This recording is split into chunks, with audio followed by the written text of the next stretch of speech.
Praise Lord dear friends, Jesus loves you vision की Tuesday live service में हम आपका स्वागत करते हैं और हम विश्वास करते हैं प्रभु यीशु मसीह की उपस्थिति हमारे बीच में बनी हुई है।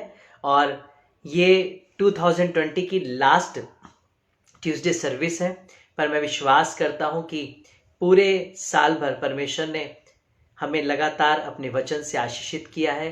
कभी ट्यूसडे सर्विस के माध्यम से, कभी संडे सर्विस के माध्यम से, कभी कॉटेज प्रेयर के माध्यम से, कभी लाइव सर्विस अटेंड करने के माध्यम से।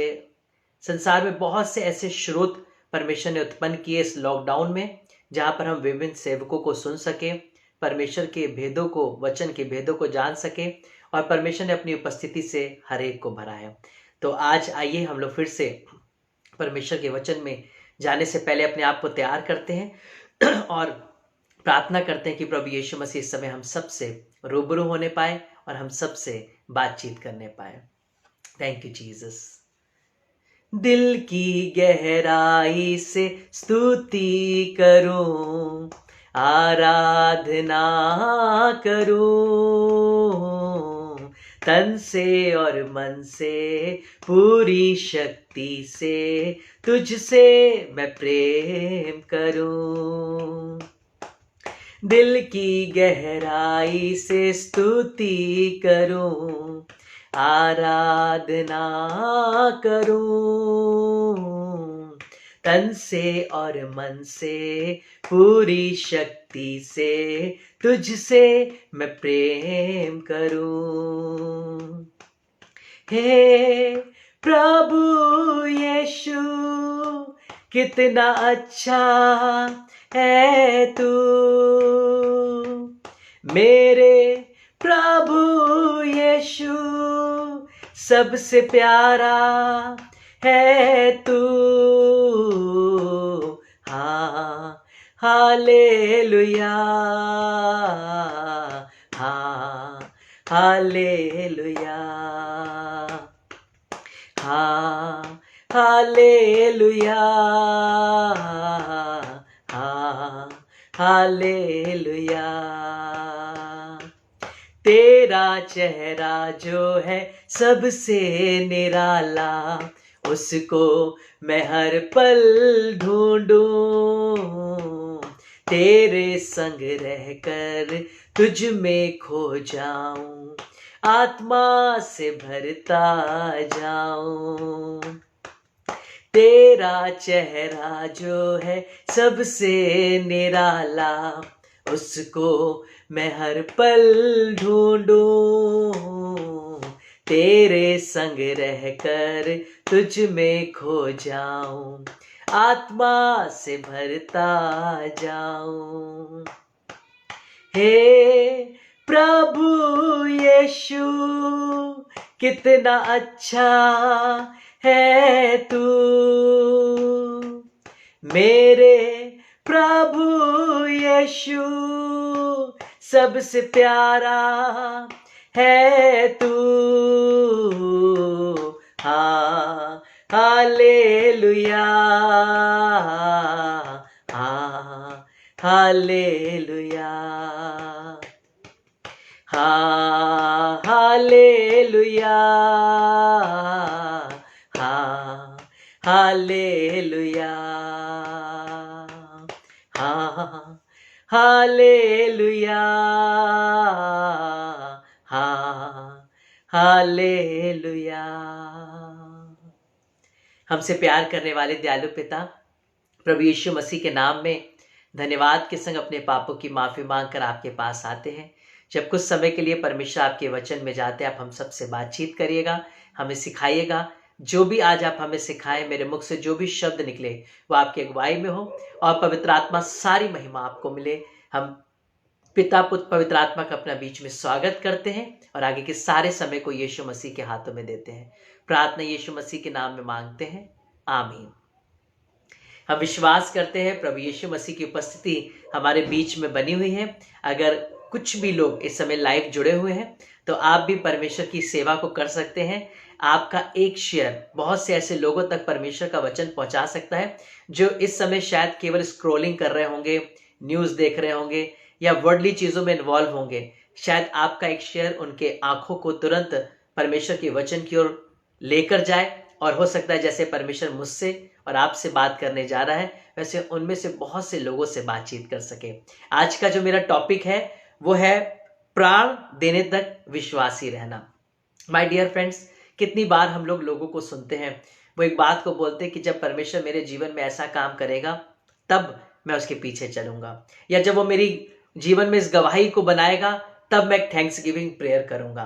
बीते समय में मैं एक बेनी हिन जी के एक क्रूसेड को देख रहा था जिसमें वो प्रोफेसीज कर रहे थे, और उस दौरान एक बहन को उन्होंने स्टेज पर बुलाया और उस बहन से उन्होंने पूछा कि आपके हस्बैंड कहाँ हैं। तो उस बहन ने बताया कि मेरे हस्बैंड इस क्रूसेड में नहीं आए हैं, हाँ वो मेरे साथ आए हैं पर वो गाड़ी में बाहर बैठे हुए हैं। तब परमेश्वर के सेवक ने पूछा, बेनी हिन जी ने पूछा कि आखिर वो यहाँ तक आने के बाद भी अंदर क्यों नहीं आए। तो उस बहन ने बताया क्योंकि मेरे हस्बैंड ने एक बात परमेश्वर के सामने रखी है और उन्होंने बोला है जब तक यीशु मसीह ये कार्य नहीं करेगा तब तक मैं उसके भवन में नहीं आऊंगा, तब तक मैं उसकी कोई भी सभा अटेंड नहीं करूंगा। तब बेनिन जी ने एक बात बोली कि आकाश पृथ्वी टल सकते हैं, सूरज और चांद टल सकता है, हम माने चाहे ना माने सूरज है, हम माने चाहे ना माने चांद है, हम माने चाहे ना माने दिन होता है, हम माने ना माने रात होती है, ठीक उसी तरीके से हम माने या ना माने यीशु मसीह तो परमेश्वर है ही। चाहे हमारे प्रेयर के उत्तर हमें मिले, चाहे हमें अपने प्रेयर के आंसर ना मिले, तो भी हम यीशु मसीह के अस्तित्व को मिटा नहीं सकते। वो परमेश्वर था, वो परमेश्वर है, वो परमेश्वर रहेगा। कई बार हम लोग यीशु मसीह को या परमेश्वर को इसलिए मानते कि शायद हमारी जिंदगी में कोई बड़ा आश्चर्य कर्म हुआ है, एक बड़ा मिरेकल हुआ है। हाँ हुआ है और आगे भी होते रहेंगे। पर मैं आज आपको एक छोटी सी बात बताना चाहूंगा। एक दिन हो सकता है ये आश्चर्य कर्म होना बंद हो जाए, हो सकता है ये मिरेकल्स होना बंद हो जाए, हो सकता है हम जो प्रार्थना कर रहे हैं उसका उत्तर मिलना बंद हो जाए, हो सकता है परिस्थितियां हमारे अगेंस्ट में हो जाए, हो सकता है एक अच्छे विश्वासी के जीवन जीने के बाद, हो सकता है प्रार्थना और वचन में मजबूती के बाद भी मैं वो जो चाह रहा हूं वो मेरे संग नहीं हो रहा है, मैं जो मांग रहा हूं वो मुझे नहीं मिल रहा है, परिस्थितियां मेरा साथ नहीं दे रही हैं, लोग मेरा साथ नहीं दे रहे हैं। इन सारे ही नेगेटिव सर्कमटेंसेस के बाद भी मेरा यीशु मसीह वैसे का वैसा ही है। वो कभी भी बदलने वाला परमेश्वर नहीं है, और इसके लिए हमें सीखना पड़ेगा। हमें मिले चाहे ना मिले, लेकिन मेरा यीशु मसीह मेरा उद्धार करता है। वो मेरे प्रेयर का आंसर दे ना दे तो भी मेरा उद्धार करता मेरा यीशु मसीह है। यीशुआ बैंड का एक सॉन्ग है, बड़ा अच्छा लगता है। आलू या गोभी, टमाटर या मिर्ची, मिले ना मिले, मिले ना मिले, करेंगे स्तुति, करेंगे स्तुति। मतलब हम जो मांग रहे हैं हमें वो मिले या हमें ना मिले तो भी हम अपने परमेश्वर की स्तुति वैसे ही करेंगे। गाड़ी या बंगला, मोबाइल या पैसा, गाड़ी या बंगला, हम लोग के संग बोलिए, गाड़ी या बंगला, मोबाइल या पैसा, मिले ना मिले, मिले ना मिले, करेंगे स्तुति, करेंगे स्तुति। जी हाँ, कई बार हो सकता है हमारे प्रियजन हमें छोड़ के चले जाएं, कई बार हो सकता है हमारे बिजनेस लॉस में चले जाए, कई बार हो सकता है हमें प्रमोशन ना मिले, कई बार हो सकता है हमारी सैलरी में इंक्रीमेंट ना आए, कई बार हो सकता है लोगों के घर बन जाए और हमें एक अच्छे घर या हम घर ना बना पाए, कई बार हो सकता है लोगों के पास गाड़ियां आ जाए, हम अभी भी टू व्हीलर पर हों, पर हमारा विश्वास बिल्कुल वैसे ही फ्रेश रहना चाहिए, हमारा आनंद बिल्कुल वैसे ही ताजा रहना चाहिए, हमारी मुस्कुराहट बिल्कुल वैसे ही परमेश्वर में हमेशा आनंदित रहने वाली होनी चाहिए। क्योंकि हमें कुछ मिले ना मिले, लेकिन हम अपने यीशु मसीह की स्तुति वैसे ही करेंगे, हम उसकी आराधना वैसे ही करेंगे, हम उसकी महिमा वैसे ही करेंगे। वो मेरा परमेश्वर मेरा उद्धार करता है। आज मैं आपको प्रियजनों, अपने भाइयों और बहनों, आपसे एक बात बताना चाहता हूँ। बहुत से लोगों ने परमेश्वर को छोड़ दिया। हमने अपनी सेवकाई के दौरान देखा कि सैकड़ों लोग परमेश्वर के पास आए, बड़े बड़े मिरेकल्स हुए, अद्भुत आश्चर्यक्रम हुए, ऐसा भी हुआ कि आंधी और तूफान आए वो रुक गया। अद्भुत तरीके से परमेश्वर ने लोगों के जीवन में काम किया।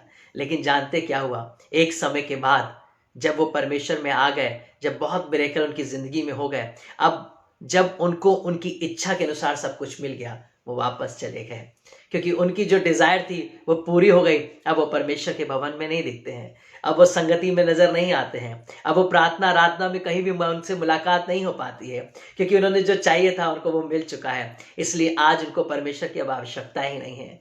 एक छोटी सी स्टोरी आपको बताऊंगा, एक बहन की, जो चर्च में बहुत ज़्यादा सेवा किया करती थी।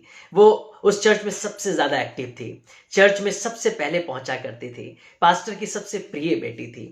एक बार की घटना है, मैं पहले भी शेयर कर चुका हूँ इस बात को शायद, और एक बार की घटना है, वो पासवान का कहीं ट्रांसफ़र हो जाता है।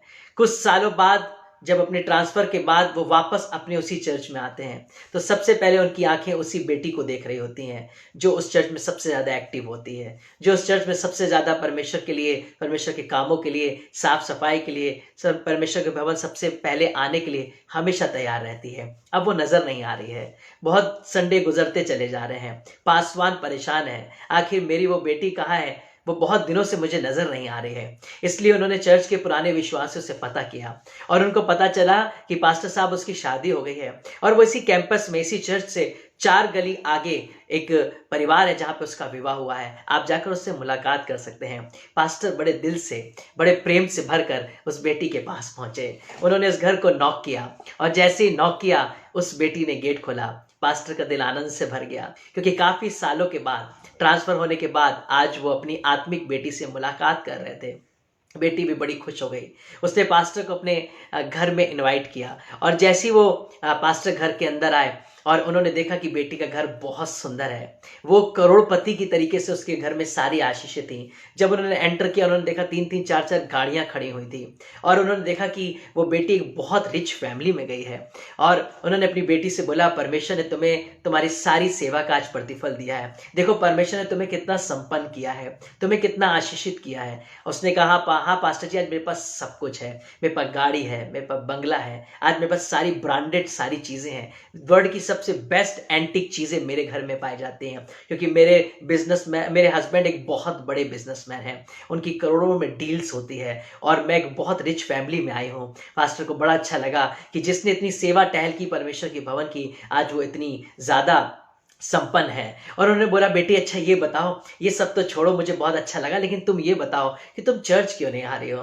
तो उसने बोला, पास्टर मैं आपको क्या बताऊं, एक संडे का दिन ही मिलता है जिस दिन मेरे हस्बैंड फ्री होते हैं, और उस दिन मुझे उनके संग मॉल जाना होता है, शॉपिंग करनी होती है, मार्केट में जाना होता है, सारी जितनी गाड़ियां हैं संडे के दिन हम ऐसा प्लान करते हैं, इनकी सर्विसेज होती हैं। संडे के दिन ही मिलता है जब बच्चों को हम घुमाने ले जा पाते हैं। संडे के दिन ही ऐसा होता है जब अपने पेट्स को जो यहाँ पर हैं, इनके लिए खाने के लिए बाहर से सामान लेकर आते हैं। इसलिए पास्टर साहब हम संडे को कोशिश तो करते हैं, पर हम आ नहीं पाते हैं, क्योंकि हम बहुत बिजी हो गए हैं, और बिजनेस भी इनका इतना बड़ा है कि इतना थक जाते हैं, संडे वाले दिन ये सोचते हैं कि बस ये रेस्ट करें, घर में आराम करें, और पास्टर इसलिए हम संडे को नहीं आ पाते। लेकिन हाँ, हम प्रभु भोज वाले दिन हर महीने के पहले हम पहले संडे को हम पहुंचते हैं। हम कोई भी क्रिसमस नहीं छोड़ते हैं, हम कोई भी ईस्टर नहीं छोड़ते हैं, हम कोई भी गुड फ्राइडे नहीं छोड़ते पास्टर जी। हाँ, हम रेगुलर चर्च नहीं आ पाते हैं, लेकिन हम उसके बावजूद भी परमेश्वर से जुड़े हुए हैं। पासवान बड़े मुस्कुराए, और उन्होंने कहा, ठीक है बेटी, मैं प्रार्थना करता हूँ। उन्होंने हाथ उठाए और परमेश्वर से प्रार्थना की, प्रभु तेरा धन्यवाद हो कि तूने अपनी बेटी को इतनी आशीषें दी, ये गाड़ी, ये बंगला, ये शोहरत, ये बच्चे, ये पेट्स, ये हस्बैंड, ये बिजनेस, ये नाम, ये सम्मान, ये ऊंचा ओहदा, ये धन, ये दौलत सब आपका दिया हुआ है। प्रभु मैं आज आपसे प्रार्थना करता हूँ, पिता अपनी बेटी से सब कुछ ले ले, ताकि वो फिर से अपने परमेश्वर, अपने पिता के भवन में आ सके। अब ये गाड़ियों की आवश्यकता नहीं, क्योंकि आपसे दूर कर रही हैं। अब इस पेट्स की आवश्यकता नहीं, क्योंकि आपकी संगति से दूर लेकर जा रही हैं। ये बच्चे प्रभु जो आपने इसको परमेश्वर को धन्यवाद देने के लिए दिए थे, ये हस्बैंड आपने इसलिए दिया था ताकि वो परमेश्वर के भवन में बढ़ चढ़ के हिस्सा ले सके, सपोर्ट कर सके, और परमेश्वर की सेवकाई को, परमेश्वर के भवन को, परमेश्वर की सेवकाई को आगे बढ़ा सके। प्रभु आपकी बेटी उस मकसद को नहीं पहचान पाई है, इसलिए आप इसे वापस ले सकते हैं परमेश्वर पिता, और इसे वापस फिर से भवन लाने के लिए आप इसको पूरी तरीके से इन सारे बंधनों से आज़ाद करिए, जिस वजह से बहुत परेशान है, जिस वजह से टाइम नहीं निकाल पा रही है। ये सारे बंधन इसे परेशान कर रहे हैं। अचानक से उसने पासवान का हाथ पकड़ा और कहा, पास्टर जी ये प्रार्थना रोक दीजिए, आप ऐसी प्रार्थना क्यों कर रहे हैं। पास्टर ने कहा, बेटी तुम्ही ने तो कहा इन सारी परेशानियों की वजह से तुम चर्च नहीं आ पाती हो, तुम रेगुलर परमेश्वर के भवन नहीं रह पाती हो। वो चीजें जो तुम्हें परमेश्वर के पास आने से रोक रही हैं वो ज्यादा वैल्यूएबल नहीं है, बल्कि परमेश्वर ज्यादा वैल्यूएबल है। माय डियर फ्रेंड्स, उसी दिन उस बेटी ने परमेश्वर से, परमेश्वर के दास से माफी मांगी और वो जान गई कि उसे ये सब कुछ इसलिए नहीं मिला था कि वो परमेश्वर से दूर हो जाए, पर इसलिए मिला था ताकि और वो परमेश्वर की नजदीकी में आ जाए। आज कई बार ऐसा ही होता है, परमेश्वर हमें आशीष देना शुरू करता है, कभी फाइनेंशियली, कभी फिजिकली, कभी फैमिली में, हर एक तरीके से हमें संपन्न करता है। लेकिन एक समय ऐसा आता है हम उस परमेश्वर को ही भूल जाते हैं और हम अपना समय संसार में बिताना ज्यादा पसंद करते हैं। ठीक उसी तरीके से परमेश्वर के दास बहन जी ने एक बार बात बोली। उन्होंने बोला उनके घर पे बहुत से गेस्ट आए हुए थे और अचानक से वो सारे गेस्ट उनके संग बैठे हुए थे और परमेश्वर का आत्मा अचानक से उनसे कहने लगा कि बहनी कमरे में आ, मुझे तुझसे बात करनी है। बहन जी ने बोला परमेश्वर थोड़ी देर रुकिए, मेरे घर में गेस्ट हैं, ये चले जाए, मैं आपके पास आता हूँ। परमेश्वर ने फिर कहा बहनी मुझे तुझसे बात करनी है, मैं तुझसे बात करना चाहता हूँ, तू मेरे पास आ जा। और प्रभु के दास ने फिर कहा परमेश्वर बिल्कुल मैं अभी आने वाला हूँ, बस गेस्ट थोड़ी देर में ही निकलने वाले हैं, मैं फिर आपके पास आऊंगा। फिर एक आवाज आई बहनी मुझे बहुत मन कर रहा है तुझसे बात करने का, प्लीज रूम में आ जा, मुझे तुझे बहुत कुछ बताना है। तो बहनी जी ने बोला ठीक है परमेश्वर मैं बस जल्दी से आता हूँ। ऐसे करते उन्होंने काफी समय बिता दिया और जब सारे गेस्ट चले गए, जब घर खाली हो गया, तो बहनी जी थके हालत में अपने कमरे में गए और जैसे उन्होंने घुटनों को टेका, परमेश्वर से बात करना शुरू किया, कोई आवाज नहीं आई। उन्होंने बहुत परमेश्वर को आवाज देकर अपने दिल से बहुत प्रार्थना करने की कोशिश की, वो बोझ नहीं आया। फिर वो परमेश्वर की प्रेजेंस उन्हें फील नहीं हुई, फिर वही आंसू के संग उन्हें वो एहसास नहीं हुआ, फिर वो कोई प्रोफेसी, कोई रेवलेशन परमेश्वर उन्हें नहीं दिया।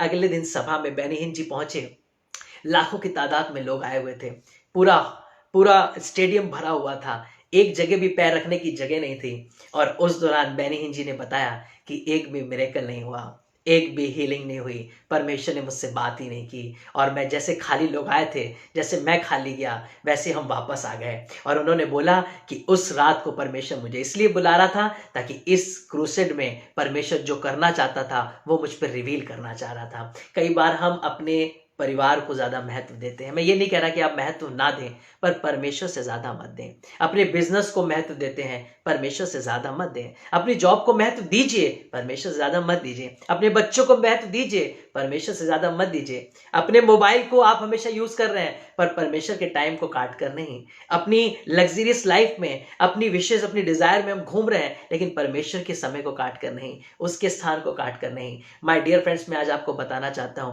कि शायद आपकी जिंदगी में बहुत कुछ आ चुका है और इस वजह से जो देने वाला रिसोर्स है हम उसे ही भूल जा रहे हैं। आज मैं आपको बताना चाहता हूं माय डियर फ्रेंड्स, ध्यान से समझिएगा, हो सकता है हमारी जिंदगी में बहुत कुछ ना भी हो तो भी हमारा आनंद बिल्कुल वैसा ही रहे।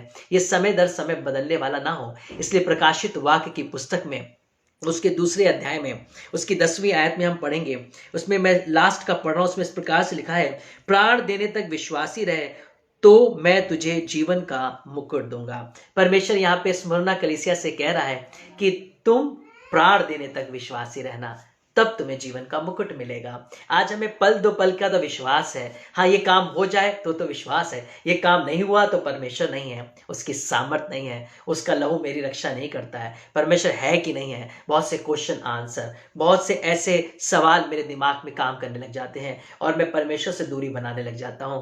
और मुझे ऐसा लगता है शायद मेरी प्रार्थनाओं का मुझे उत्तर नहीं मिल रहा है, इसलिए परमेश्वर है ही नहीं। मैं आज आपको बताना चाहता हूँ माय डियर फ्रेंड्स, वो उत्तर ना भी दे तो भी वो परमेश्वर है, वो प्रार्थना ना भी सुने तो भी वो परमेश्वर है, वो चंगाई ना भी दे तो भी वो परमेश्वर है, वो बड़े मिरेकल ना भी करे तो भी वो परमेश्वर है, लेकिन वो मुझे और आपको जीवन का मुकुट जरूर देगा। वो मुझे और आपको अनंत जीवन जरूर देगा। वो मुझे और आपको शिरोमणि ताज जरूर पहनाएगा। वो मुझे निशाने की ओर जिसकी ओर मैं दौड़ रहा हूं उस दौड़ में अव्वल पुरस्कार जरूर देगा। वो मुझे भले यहाँ पर बड़े बड़े सिंहासन, बड़े बड़े ओहदे ना दे, पर वो स्वर्ग में उन 24 सिंहासन में मुझे अपनी गोद में बैठाएगा।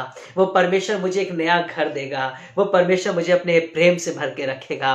वो मेरा अब्बा, मेरा पिता सिर्फ यहाँ का परमेश्वर नहीं, वो अनंत काल का परमेश्वर भी है। वो सिर्फ पृथ्वी का और इन 70-80 सालों के जीवन का नहीं, पर अनंत काल की आत्मा जो अमर है, जो कभी नहीं मरेगी, उसका भी परमेश्वर है। वो अनंत काल का जीवन जो खत्म नहीं होगा, उसका भी परमेश्वर है। इसलिए परमेश्वर ने कहा प्रकाशित वाक्य में स्मुरना की कलीसिया से, प्राण देने तक विश्वासी रहो तब तुम वो मुकुट पाओगे।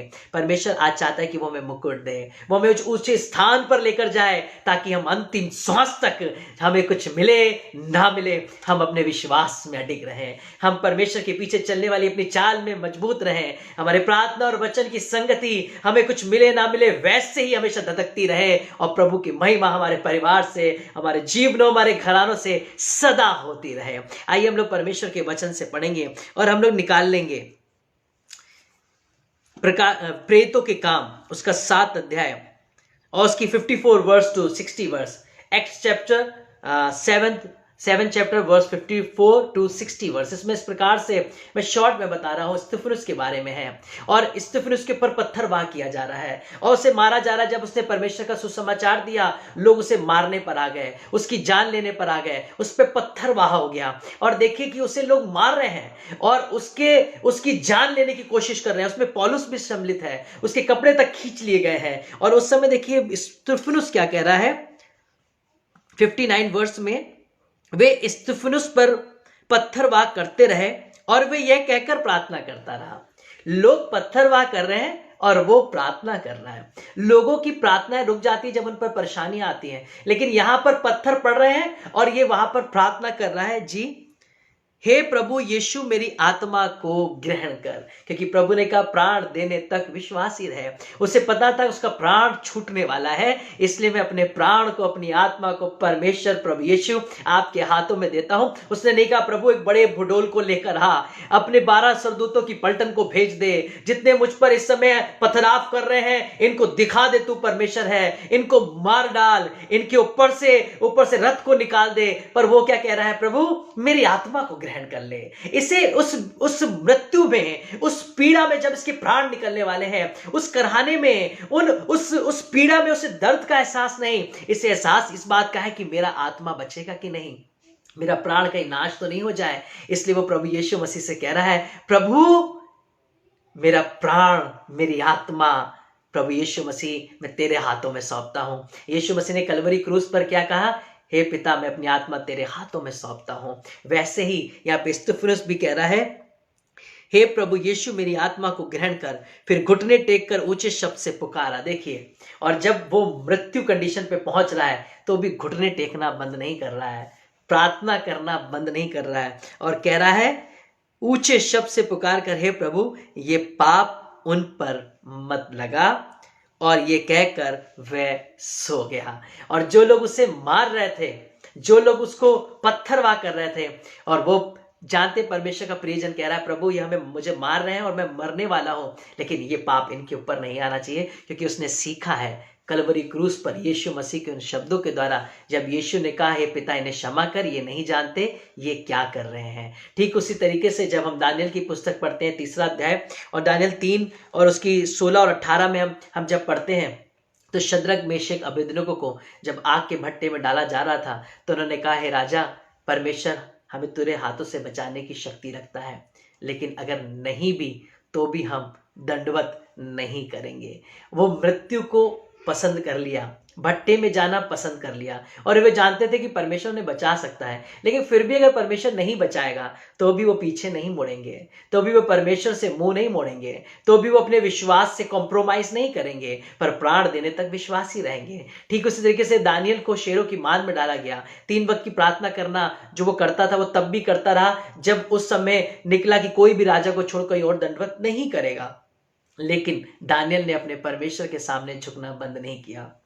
तीनों समय की इबादत बिल्कुल वैसे के वैसे ही करता रहा, जिस वजह से उसे शेरों की मांद में डाला गया। और जानते उसके बाद जब राजा व्याकुल हो गया और राजा जब चिल्लाकर कहने लगा हे दानियल, क्या तेरे परमेश्वर ने तुझे बचाया? तब दानियल ने कहा, हे राजा, मैं परमेश्वर की नज़र में निर्दोष ठहरा हूं और मैंने तेरे विरुद्ध में भी कोई भूल नहीं की है।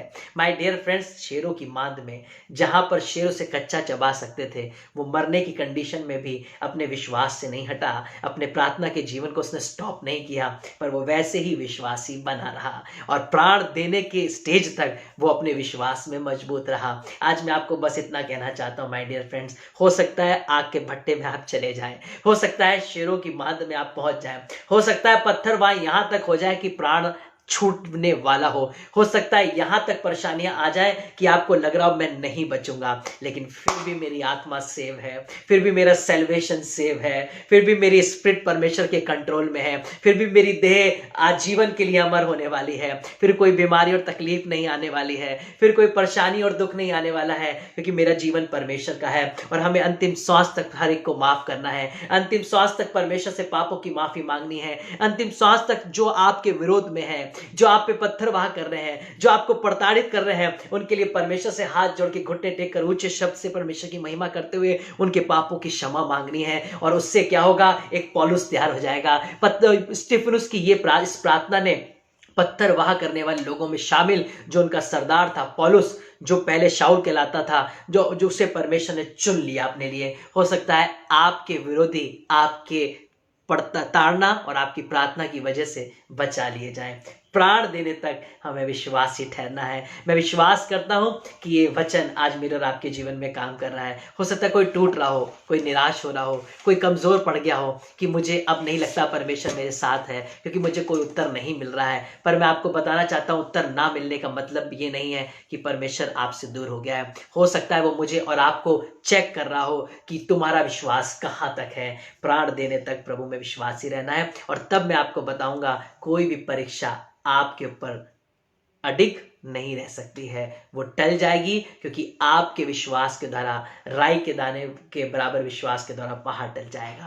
प्रभु आज हम प्रार्थना करते हैं हर एक जन के लिए जो इस समय यहाँ पे लाइव सर्विस को अटेंड कर रहे हैं, जो बाद में अटेंड करेंगे, कुछ शेयरिंग होंगी प्रभु यीशु मसीह, कुछ यूट्यूब पे देखेंगे, कुछ व्हाट्सएप से लिंक पाएंगे, कुछ फेसबुक पर लाइव देखेंगे, जहां कहीं भी प्रभु यीशु मसीह आपके वचन से लोग कनेक्ट हों, आपका आत्मा उसी वक्त उनको मजबूत कर दे, उनको अपने बल से भर दे, अपने अभिषेक से भर दे, सारे बंधन तोड़ दिए जाएं, और हर कोई कहने पाए कि मेरा जीवन अंतिम श्वास तक यीशु का है, मेरा परिवार अंतिम श्वास तक यीशु का है, मेरा घराना अंतिम श्वास तक यीशु मसीह का है। परिस्थितियां चाहे कुछ भी क्यों ना कहती हो, मेरी तकलीफें चाहे कुछ क्यों ना कहती हो, मेरे फाइनेंस मेरे परमेश्वर के विरुद्ध की गवाही देते हो, मेरी बीमारियां परमेश्वर के विरुद्ध जाती हो, मेरे पारिवारिक संबंध परमेश्वर के विरुद्ध जाते हो, लेकिन उसके बावजूद भी मैं परमेश्वर में वैसे ही बना रहूंगा, अपने घराने समेत अपने परमेश्वर का भय मानूंगा। प्रभु यीशु मसीह हर एक का उद्धार बना रहे। हम विश्वास करते हैं प्रभु, आपने हम सबकी प्रार्थना को सुना। कोई गलती हो तो माफी मांगते हैं प्रभु। समस्त जेलयू फैमिली के लोगों को जहां भी पाए जाते हैं ऑल ओवर वर्ल्ड में, उनको ब्लेस करिए, और जितने लोग भी प्रभु इन सभाओं से जुड़ते हैं, परमेश्वर के वचन से जुड़ते हैं, प्रभु उनको आशीष दीजिए। यीशु मसीह के नाम में प्रार्थना मांगते हैं, आमीन। माय डियर फ्रेंड्स, हम धन्यवाद देते कि पूरे साल भर 2020 में हम सब साथ में बने रहे। हमने मिलकर प्रभु की महिमा करी। बहुत सी महामारियां, तकलीफें, परेशानियां आई, पर प्रभु ने हमें बचा कर रखा। हो सकता है बहुत से लोगों ने अपने प्रियजनों को खोया हो, पर मैं फिर भी आपसे बताना चाहता हूँ, यीशु मसीह आपसे प्यार करता है, और अगर वो परमेश्वर में सोए हैं तो वो अनंत काल के जीवन में पहुंचेंगे। आप उनके लिए निराश मत होइए, वो और आप फिर मिलने पाएंगे जब परमेश्वर का राज आएगा, और जब हमारा समय आएगा, हम उन प्रियजनों को जो परमेश्वर में सो गए हैं, हम उन्हें देखने पाएंगे जैसे स्तिफनुस परमेश्वर में सो गया। माय डियर फ्रेंड्स, हमारे लिए, हमारी सेवकाई के लिए, मेरी और मेरी वाइफ के लिए, हमारे घराने के लिए, सेवकाई के हर एक क्षेत्र के लिए प्रार्थना करते रहिए, और 2021 हर एक के लिए बरकत लेकर आए। प्रभु प्रार्थना करते हैं 2021 आने से पहले और 2021 आने में प्रवेश करने पर भी प्रभु हर कोई आप में मजबूत होता चला जाए। इस 2021 को, 2020 को धन्यवाद देते हुए 2021 को भी आपके हाथों में सौंपते हैं, धन्यवाद देते हुए यीशु मसीह के नाम में, आमीन। प्रभु आप सबको आशीष दे। God bless you all. जुड़े रहिएगा, हम फिर मिलेंगे और प्रभु की महिमा करेंगे। सबको जय मसीह की।